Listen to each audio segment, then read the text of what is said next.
Bonjour, cette page été spéciale jardin vous invite à un plongeon dans un monde encore peu connu, celui de la permaculture.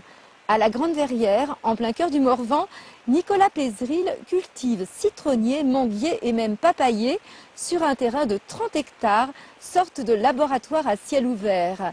Un jardin étonnant que nous vous invitons à découvrir.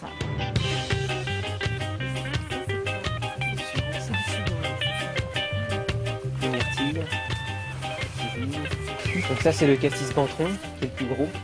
Ah oui, il est vraiment énorme. Il est encore en formation. C'est l'un des meilleurs aussi. C'est la plus grosse framboise. Ça c'est du kiwi de Sibérie, qui monte facilement des arbres les plus hauts. Azimini. Ah c'est quoi ça? C'est le manguier qui reste à moins 25. Et qui a des manguiers à moins 25. Hein. C'est ça. Qui a un goût de fraise goyave ananas. Une texture fondante d'avocat. Ça fait 200 fruits par arbre. Et ça mûrit très bien sous nos climats, quoi, jusqu'en Tchécoslovaquie, Canada. Il y en a beaucoup qui poussent hein, des manguiers. Il y en a... Ouais, sur chaque butte pratiquement. Ouais. Les buttes, c'est important ça de faire des buttes? Ah oui, oui, c'est important. Ça permet de pas tasser le sol. Hein. Tu vois, tu peux enfoncer la main. Cette butte, elle a 3 ans et tu vois, on peut facilement la bourrer, tu vois. Enfin, la bourrer. Il n'y a pas à la bourrer, juste enfoncer, repiquer. Tu vois, c'est prêt à être piqué, ça.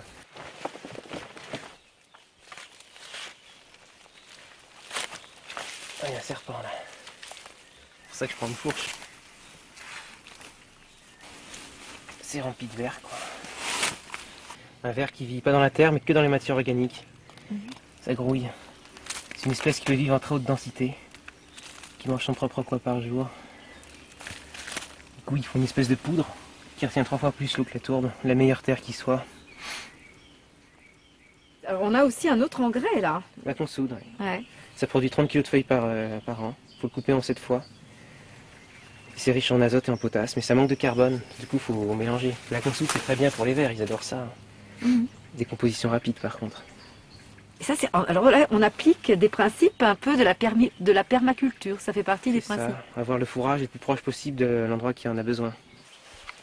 Des principes en permaculture, il y en a à la pelle. Nicolas s'inspire largement de cette science née dans les années 70. Pas de déchets, tout est recyclé. Diversité des espèces cultivées, observation de la nature et respect des écosystèmes.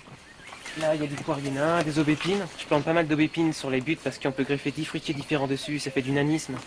Donc les poires naines, l'aubépine, elle a un enracinement très sympa. Elle concurrence pas les autres arbres, elle serpente jusqu'à temps de trouver sa place. Donc on peut la planter à côté de tous les arbres, même des légumes. Au final, ça fait un espèce de potager où on mange des fruits, des légumes, des baies et même des plantes sauvages, sans qu'il y ait, il y a le minimum d'entretien, quoi. Une nature renforcée par l'homme, généreuse mais autonome, sans la plus petite once d'engrais chimiques ou de pesticides, bien sûr, c'est le credo de Nicolas, une culture permanente, avec une ambition. Redynamiser tous les petits villages les plus isolés avec la diversité, quoi. Les gens en veulent, quoi. Au lieu d'aller dans le supermarché, là où il y a la diversité, ils ont le potentiel de faire ça chez eux, quoi. Ils sont entourés de terre. C'est fou, quoi. Tout le monde est étonné qu'on peut faire pousser des olives, des amandes, des abricotiers dans le Morvan, ou des kiwis, des manguiers, je comprends. Mais voilà, on reste tout le temps à la poire, la pomme, la prune, et puis ça s'arrête là, quoi. Pour lutter contre les hautes herbes, Nicolas fait appel à ses fidèles assistants.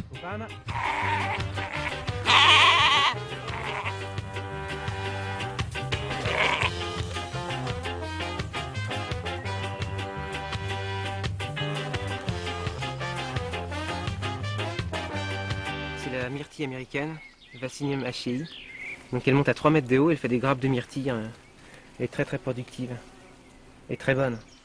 Débarqué il y a 5 ans dans le Morvan, Nicolas a planté des milliers d'arbres à partir de graines cultivées dans sa serre ou de greffes. À 24 ans, il projette de produire des tonnes de fruits et de légumes. Je viens de Paris et je me suis mis à aimer la nature et j'ai regardé, je voyais bien clairement de plus en plus ce que je voulais. J'en avais marre, quoi. On a tous des activités vraiment pas forcément épanouissantes, ouais. Et toi, t'as trouvé ta voie? Ah oui, oui. Tous les jours, c'est un grand cadeau, quoi. C'est sûr. Papaye dans le Morvan. Résiste à moins 7. C'est qu'avait bu. C'est un peu chaotique pour l'instant, mais ça va finir par se mettre en place. La permaculture a donné un sens à la vie de Nicolas, une expérience très riche qu'il espère partager avec le plus grand nombre. Alors avis aux amateurs, pour nous il est temps de nous quitter. Très bonne soirée sur notre antenne.